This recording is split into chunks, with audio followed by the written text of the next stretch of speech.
අනිවාර්ය දවසේ මගේ යාළුවොත් එක්ක අරිසිමලේ යන්නයි හදන්නේ. ඔන්න ඉතින් අපි පුල්මුඩේ බස් එකේ යන ගමන් තමයි ඉන්නේ.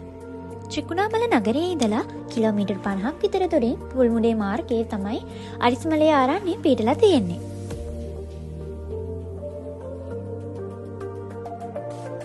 ඔන්න ඉතින් අපි අරිසිමලේ ආරණ්‍යයට යන තැනින් බැහැලා ට්‍රැවල් එක තමයි ආරණ්‍යයට ගියේ.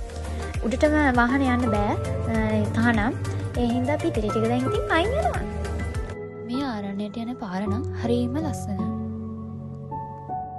දැන් අපි අරිසිමලේ ආරණ්‍යයට ඇවිල්ලා ඉන්නේ. මේ අරිසිමලේ චෛත්‍යය දැන් ඔයාලට මේ පේන්නේ. චෛත්‍යය ඇතුළටම යන්න පුළුවන්. අරිසිමල ආරණ්‍ය විශේෂත්වය තමයි බුදුරජාණන් වහන්සේගේ කේශ ධාතුන් රැගෙන තපස්සු බල්ලුක වෙළඳ බෑයන් ලංකාවට ගොඩ බැහැලා තියෙන්නේ මෙන්න මේ අරිසිමලේ කියන ප්‍රදේශයේ. ඒ ප්‍රදේශයේදී වූ චෛත්‍යයන් වහන්සේ තමයි මේ තියෙන්නේ. ඊට පස්සේ බුදුරජාණන් වහන්සේගේ කේශ ධාතු නිදන් කරලා තියෙන්නේ වෙනම සෑයක. ඒ සෑය ගිරිහඬු සෑය. ඒ සෑය මෙතන ඉඳන් කිලෝමීටර් 2ක් විතර දුරින් තමයි පිහිටලා තියෙන්නේ. මේ අරිසිමල ආරණ්‍යයේ අතීතයේදී භික්ෂුන් වහන්සේලා භාවනා යෝගීව වැඩ ඉඳලා තියෙනවා.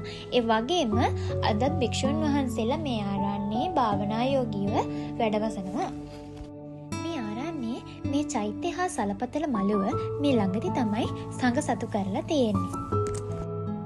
අරිසිමලේ කිව්වම බෞද්ධයන් වන අපට වැදගත් ස්ථානයක් වගේම මේ ස්වභාවිකව පිහිටි වෙරළ තීරෙද ඉතාමත් විශේෂයි. මම මේ දැන් යන්නේ අරිසිමලේ වෙරළ තීරයට. වැස්ස හින්දා මේ ගල් ඉස්සනවා. ඒක තමයි මම ඉතින් ඔය කීව යන්නේ ඉතින්. අරිසිමලේ බීච් එක නම් පුදුමාකාර ලස්සනක් තියෙන්නේ. බීච් එකක් කිව්වම ඉතින් කවුද ඉතින් අකමැති. මුළු දවසම වුණත් බීච් එකක් ළඟ ඉන්න තියෙනවා නම් කොච්චර හොඳද? ඔන්න ඉතින් යාළුවනේ අරිසිමලේ බීච් එක කොච්චර ලස්සනයිද කියලා ඔයාලම ඉතින් බලන්නකෝ. මං ඔයාලට කලින් කිව්ව නේද අරිසිමලේ වෙරළ තීරය විශේෂයි කියලා.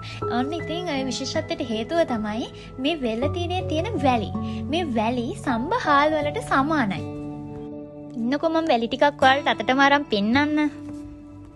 ඔයාලා දන්නවද අරිසිමලේ කියන්නේ ඇයිද කියලා? අරිසිමලේ කියන එකේ තේරුම දෙමළෙන් අරිසි කියන්නේ හාල් වලට. ඒ වගේම මලේ කියලා හඳුන්වන්නේ කන්දට. හාල් කන්දක් වගේ මේ වෙරළ තීරය තියෙන නිසා මිනිස්සු කියලා තියෙනවා මේකට අරිසිමලේ කියලා. ඔය ඉතින් ඉන්නේ මගේ යාළුවෝ ටික. ඔන්න ඔහම තමයි අරිසිමලේ ගිය අපේ චූටි ට්‍රිප් එක ඉවර වුණේ. තවත් මේ වගේ ලස්සන වීඩියෝ එකකින් නැවතත් දවසක හමු වෙමු. එතකම් මං අදට ගිහින් එන්න. බයි.